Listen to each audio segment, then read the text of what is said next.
Hi, my name is Chioma Okafor, and I'll be presenting my leadership project on strengthening numbers, understanding the career pathways of African women in the development sector across the diaspora. Now, as you take a look at this image, I'm sure many things come to mind when we think about the leadership development landscape.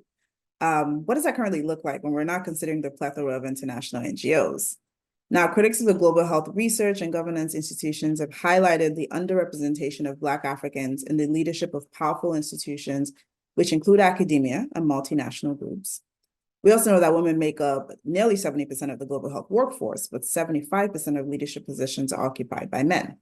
Now, most of the US global health funding is flowing out of these global North organizations and allocated to sub-Saharan Africa, targeting women and girls, but power is still heavily concentrated in the global North. And when we think about the leadership of these major health organizations, you don't see Black women featured prominently, but more specifically, African women. So it's important for us to understand the unique perspectives that African women bring to shaping global health policies and how that could help lead to inclusive and sustainable outcomes for society. Now, as a Nigerian American woman working in the development sector, I've worked across a number of donors and NGOs in this space, and I've seen that despite the large presence of African women in the sector, there are limited amounts of us in leadership and decision-making roles. So my project examined the career pathways of African women in the sector, really looking to gain insights into the professional journeys and explore some recurring themes and opportunities for elevation. Now, in this project, I worked to embody the 4 pillars of the leadership journey by one, being inclusive and using this project to potentially open doors for other women leaders. 2, impactful, working to provide mentorship opportunities for other women leaders in the development sector. Authentic, using my own personal stories and other women's stories that are passionate about improving health systems. Being strategic and exploring opportunities for positioning African women for success and elevation in the field through collaboration and mentorship. Now, in the first phase of this project, I developed a short survey which 23 women completed, and based on their responses, here are some of the findings. Most, if not all, the women entered the field based on a need to improve their communities and pay it forward.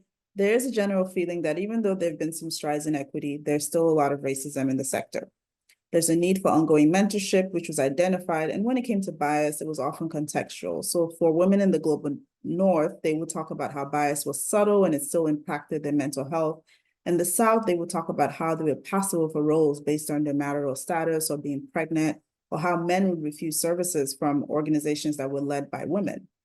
In addition, most of the women pursued leadership training at their own expense and really expressed a need for more connection and more collaboration with other African women to increase their professional networks and just engage in peer group conversations. In phase 2, I held one-on-one virtual conversations with 13 women from phase 1 to gain some more context to their responses on the survey.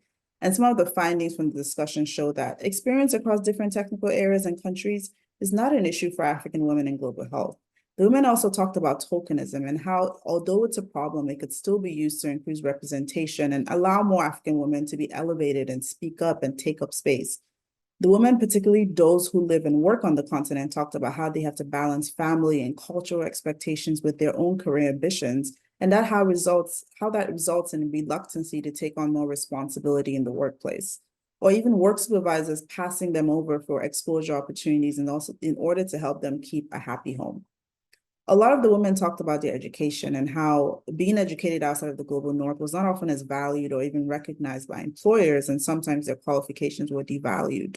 They talked about a need to learn branding in order to articulate their technical expertise, and that mentorship is important, but what they really want is this dual learning between development sector and African professionals in a more bi-directional way.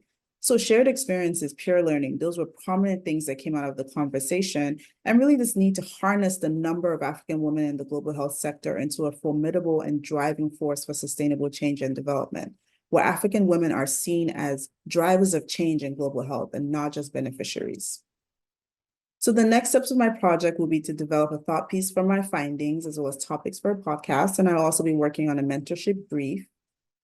And I really just want to express my appreciation to the WomenLift Health team for this wonderful leadership opportunity. I want to give a shout out to Lanice Williams for nominating me for the program and being a supportive ear along the way. And finally, I must express my sincere gratitude to the women who took time to participate in this project and trust me with their authentic stories. Thank you.